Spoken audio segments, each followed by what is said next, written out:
Okay, dear students, myself Professor S.M. Bagi from BLD CET Vijaypura EEE department. So I'll be handling power system analysis too.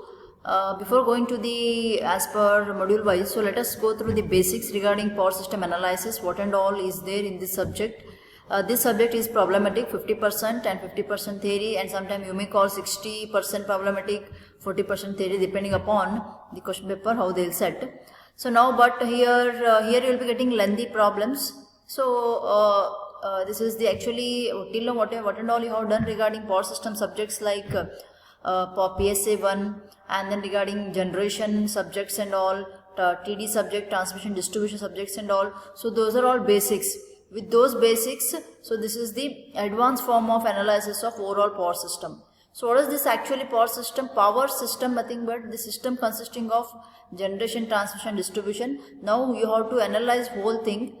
Okay, and here some techniques has to be used to solve the problems. So what and all the power system related problems are going on. So those problems has to be solved by using some techniques, some latest advanced techniques will be there, computer based techniques, so that we can solve those. So this is actually the power system analysis, and here as per syllabus if you see, this is the module 1, and one thing before going to this, here we are referring different books. Nagaraj Kothari book is there, that's even standard book. Stack book also, if you want you can refer. So Umarov book is there. So many reference books are there. So using those reference books, notes and all I am going to provide. So this is the module 1. Module 1 is the load flow studies, and this load flow studies is continued with second module also. So here we are getting different methods will be there. And one thing before going to this load flow studies, in network analysis you have studied regarding what is that graph and all. What is graph, what actually, how we can define that graph, what graph consisting of, networks, how to solve those problems. So that basics, with that basics, this load flow studies we can study now. So this load flow study, it is contained with module 2 also. This is load flow studies first module 1, and this is module 2. And here different latest methods we are using to solve the problems which are occurring in power system. So once this load flow studies is finished, we will go for optimal system operation. So in this optimal system operation, so here you are going to study the different plants, how the load is shared among different plants, what is that commitments, reliability operations will be there. So all those things, theory, little bit problems also will be there in this power system operation. But in module 1, module 2, problematic, 50% problematic, 50% theory. And in module 3 and module 4, it's combined. Here also optimal system operation, here also optimal system operation, theory plus problematic it is. And last is symmetrical fault analysis, and different techniques we are using how to maintain the system stable. Okay. So the problems based on theory, whatever theory calculations will be there, so based on that calculation, so the problems has to be understood. So let us go for module 1. I will be dealing with module 1. Afterwards I will go for module 2. The module 1 load flow study. So here we are going to study how this network analysis, network topics will be there, topologies will be there. What is that exactly topologies? What are this load flow studies? Load flow. So this actually, this load flow study in power system is a steady state solution. Steady state solution of the power system network, and it is modeled by an electrical network and are solved for steady state operations, steady state powers, voltages at various buses. And here whatever the loads they are given, here loads will be there, they are given in terms of complex powers rather than impedances and all. Okay, complex powers will be there. As you know, real and reactive powers will be there, P plus JQ. So complex powers. So and impedances and generators, whatever will be there, they have more number of buses will be there. Okay, and in load flow analysis is mainly deals with various buses, power injection to the transmission systems, voltages at various buses, power injection to the transmission systems and all. So with this let us go for actual depth regarding this load flow studies module 1. So here we are doing different, just now I told network topologies. Okay, some basics regarding this, because this is very important once you go for any different higher techniques will be there. Say this is just have a look this. This is a graph here, there is one graph is there. Okay, this is the graph. And in this graph, if you consider, this is here directions they have given, that is nothing but oriented graph. This consists of nodes, this is the nodes, okay, and along with that elements, okay. So lines which are connected. So if there is a line, if an element will be there, element always connected between two nodes, okay. And then this you can call graph, along with nothing but oriented graph, having orientation, direction of the current you can call. And out of this graph consisting of elements may be branches or links, okay, and elements consisting of branch plus link. So this is nothing but a totally graph. And if you want to form a tree and co-trees, same graph can be done as, okay, here I'll take an example so that it will be easy to understand what is tree and co-tree, branch and links.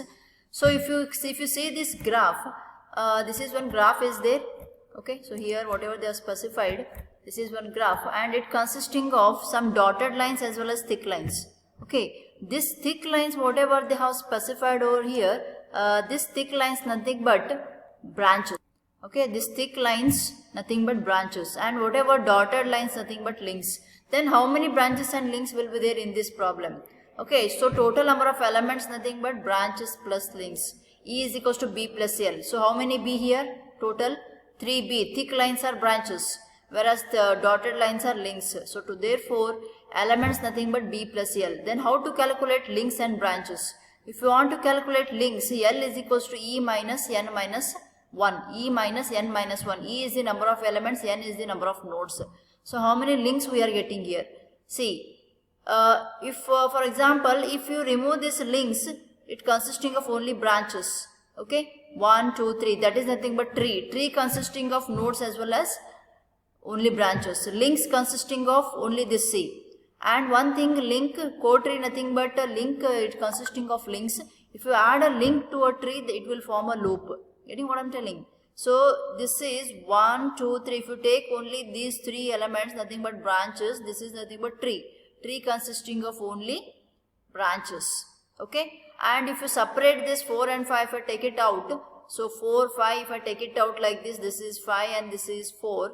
So it consisting of 1, 2, 3, 1, 2, 4 nodes, 1, 2, 4. This links. So only this is nothing but what? Co-tree having only links. And links if you join with this tree, I am joining this link to this tree, it will form a loop. I will join this link to this, it will form a loop, okay. So tree consisting of only branches and co-tree consisting of only links, okay. If links are added to a tree, it will form a loop. If you want to calculate how many number of links, so L is equals to E minus N minus 1. So number of elements how many? 1, 2, 3, 4, 5, total 5. How many? Total 5 elements are there. So how many? Total 5 elements. So 5 minus 4 minus 1. So how many nodes are here? 1, 2, 3, 4. 4 nodes. Okay. 4 nodes are there. Therefore 5 minus 4 minus 1 will be 2. So therefore how many number of links? 2. And how many number of branches are there? Branches is nothing but E minus L. This is the formula. Before forming anything you have to write down this. So how many number of elements? 1, 2, 3, 4, 5. So 5 minus how many links? 2. So total 3 branches, 2 links. If you add 3 branches, 2 links, it will be how many? So total number of elements. This is simple. So with this graph, and here we have provided direction. With this direction we will be getting, what is this? Tree and co-trees. Okay, this is oriented graph. With this oriented graph, we'll have some incidence matrices. Incidence matrix and all will be there, because that is very much important for your lab also.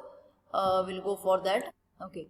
So first we'll go for, with this graph we'll go for element to node incidence matrix and element to bus incidence matrix. Okay, you can consider this also graph, no problem, or this one, no problem, whichever. If you take first element is in between 1 and 2. Towards 2, negative, and away from, okay, positive you have to take. Wherever direction is towards will be the negative you have to take. This is minus 1.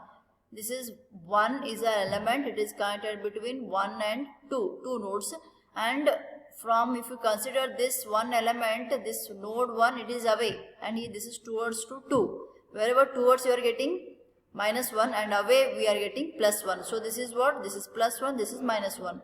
Same thing you take it here. For example, this one, if you take 1 and 3 is the node, here direction is there. This is towards 3, minus 1, and away from 1, that is plus 1. So this is what this element to node incidence matrix indicates. It consisting of element versus number of nodes. So how many elements are here? Total 5 elements. How many elements are here? Total 5. 1, 2, 3, 4, 5. 5 elements. Okay. So no need to do dotted also. But here I am showing how to form triquetry. That's it for your reference. You can make thick also, no problem. 1, 2, 3, 4, 5. Okay. Elements you write 1, 2, 3, 4, 5. And how many nodes? 1, 2, 3, 4. How many nodes are here? 1, 2, 1, 2, 3, 4. Increasing order. All are nodes. Okay. Now first element is in between 1 and 2. First element is in between 1 and 2. And I told towards 2 you have to take -1, away +1. So what you have to do, first element is in between 1 and 2. Right. 1. First element is in between 1, 2. 1, 1. First you write 1, 1 everywhere. Afterwards -1 you can write. Okay. Second element, check it. Second element is in between 1 and 3. 1 and 3. Second element is in between 1 and 3. Third element is in between 3 and 4. Third element is in between 3 and 4. Fourth element is in between 1 and 2. Fourth element is in between 1 and 2. And fifth element is in between 2 and 4. Fifth element is in between 2 and 4. So where you are getting minus, towards where you will get. First element is in between 1 and 2. Towards 2, -1. Second, towards 3, -1. Third, towards 4, -1. Fourth, towards 2, -1. Fifth, this is towards 4, -1. Everywhere -1 is there. -1, -1, -1, -1. Negative sign. This is element to node incidence matrix, A cap you can call. Same thing you have to form as element to bus incidence matrix. So what you have to form? So this, whatever reference I am taking, I will consider 1 as reference. Whichever they can give in exam, whichever reference. So that reference node you have to remove. Now I will take it as this 1 as reference. This 1 I will remove. If you remove this 1, only left out will be only this matrix. So this is the element to bus incidence matrix. So what you have to do? First they specify this diagram. So how many nodes, how many elements are there, check it. And the direction where they have given and numbering 1, 2, 3, 4, 5. They will specify the numbering based on that numbering. So how many elements are there? Total 5 elements. How many nodes? 1, 2, 3, 4. And first element is in between which node you have to write. So which direction is towards the node, negative, away, positive. So this is the basic regarding graph, and this element to node incidence matrix and element to bus incidence matrix is important in singular transformations and all, forming those and inspections, and singular transformation is very important. This is the first basic will be there, how to form this element to node incidence matrix and element to bus incidence matrix. So graph consisting of, what is this graph? Graph consisting of nodes as well as elements. Elements nothing but branches and links. Branch forms the tree, thick lines, and co-tree forms the link, that is dotted lines. If you add a link to a branch, that will form a loop. If you add here also link to a branch, it will form a loop. Okay. So this is the basic concept. Like that, so many concepts are there, but for your syllabus, this much is enough. This basics is important for different techniques will be there in module 1. That is singular transformations will be there, inspection method, Gauss-Seidel methods and all. Okay. So thank you.